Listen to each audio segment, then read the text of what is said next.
I feel like one of the best ways to improve in this video game, especially, is to find the ways you make mistakes and stop making them. So, I made two big mistakes in the Spires of Ascension 19 that we actually still upgraded, and I wanted to go over them really quick for your benefit here, and especially if you're a Blood DK, how you could avoid making them.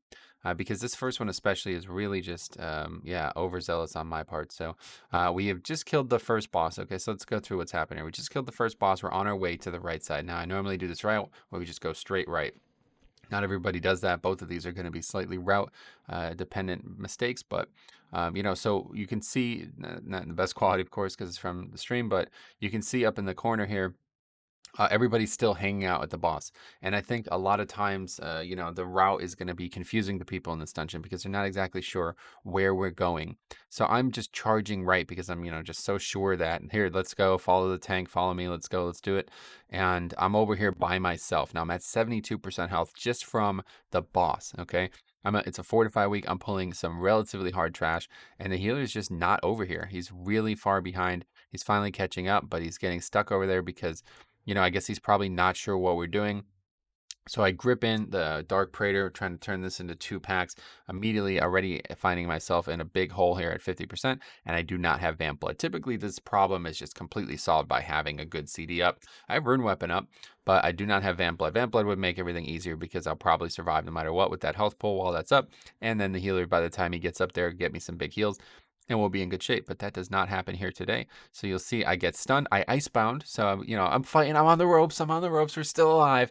But healer is just not, I don't know. I'm not, well, maybe it's just me. I don't know. We started low, but that's it. Like literally, that's it. I just die there. And I'm going to give 100% of the blame to myself because simply I just outpaced the group. I outpaced the entire healer. It's that quick though. Like, I mean, I'm here. I mean, the dude's actually here. He's healing me.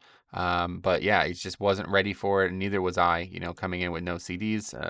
I mean, to die through Dancing Rune Weapon is impressive in its own right. But yeah, we're just taking a lot of damage and, again, outpace the DPS. So try not to do that, obviously. If you're the tank, especially, try to stick with your groups, try to make sure the group is ready for each pull. And I'm pretty sure, like, legitimately nobody was even damaging at that point either. Yeah, so that's another problem here. Maybe we had a stun or something and I could have lived, but yeah, I'm actually the only person. Yeah, I literally was the only person who did damage to that pack too. So I die here and they kite it out and we simply recover and no problem. Couple deaths maybe, but yeah, it's not a full wipe. And yeah, what happens. We end up still upgrading this, but that's one. The other one I really want to show you is something a lot more, I feel like a little bit more interesting.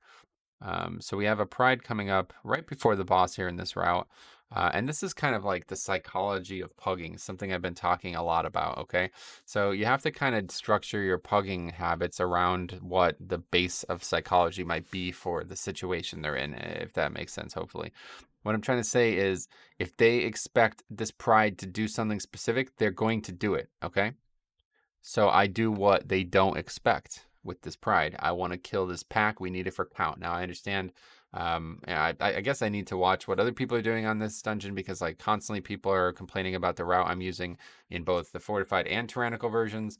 I have absolutely no issue with this. It seems perfect for me. I don't know where you'd even get count if you're not pulling something like this.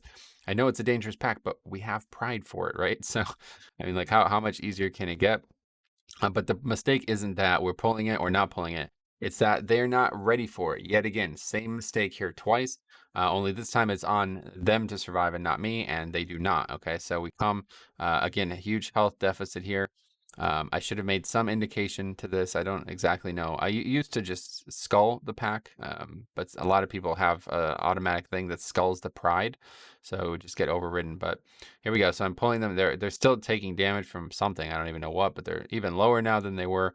So I'm going to grip the warden in, which is also a mistake. We should not be gripping the warden. We should just be taunting the warden because this is a caster here. So I should be taunting the Justicar, but I get the interrupt. So I actually did both. Oh yeah, this is ultimately the real issue with that happens here. So I waste both taunts. Okay, so check this out.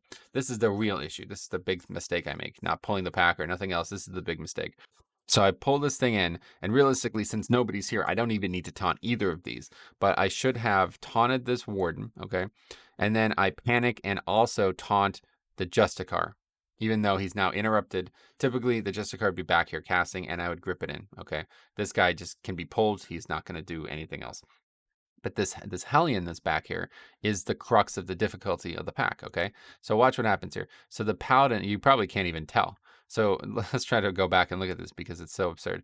So anyway, the pack starts really far away, and so does the healer and the group in general. So the Hellion is here. He's going to try to charge to a player, okay? So typically, if you're doing this, you have a healer. They're going to be up close to the group. It's just going to charge to the group. So I don't normally feel like I need to waste a taunt on that, okay? The mob is going to fly into the group. I'm just going to build threat and it's going to be on me. But both of my taunts are down. And as you see, this mob just now flew all the way across the screen over to the other segment of players who are very far away. And because the healer is the only one building any threat on it, you see, actually, it's like even further away from the healer. Watch this. Bonk and bonk. So 2 melees to the healer. Healer goes down. And we have battle reses, but I don't know. I guess everybody else starts going down because now maybe I've lost threat on these things. So, yeah, just a complete disaster. If the healer doesn't die here, this is not dangerous. This is not difficult. This is not a hard pack at all. There's one mob that you need to interrupt, and then the Hellion does relatively high amount of damage to the group. So, yeah. And that's, that's going to cause a lot of complaints. People are going to be like, why are we pulling this? It's like, we have to pull this unless you want to not get count.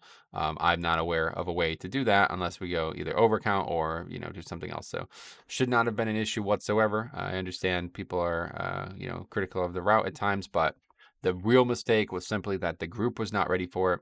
And as somebody who pugs a lot, I should know this, recognize this, and be ready to deal with it. But I was not. So made big mistake there with taunting. In the first one, made a big mistake with not having CDs up for a hard pack and not being aware of that when the pack began and jumping overzealous. So hopefully you'll see these things. It will help you, and we can continue to discuss that in the comments down below. Thanks for watching.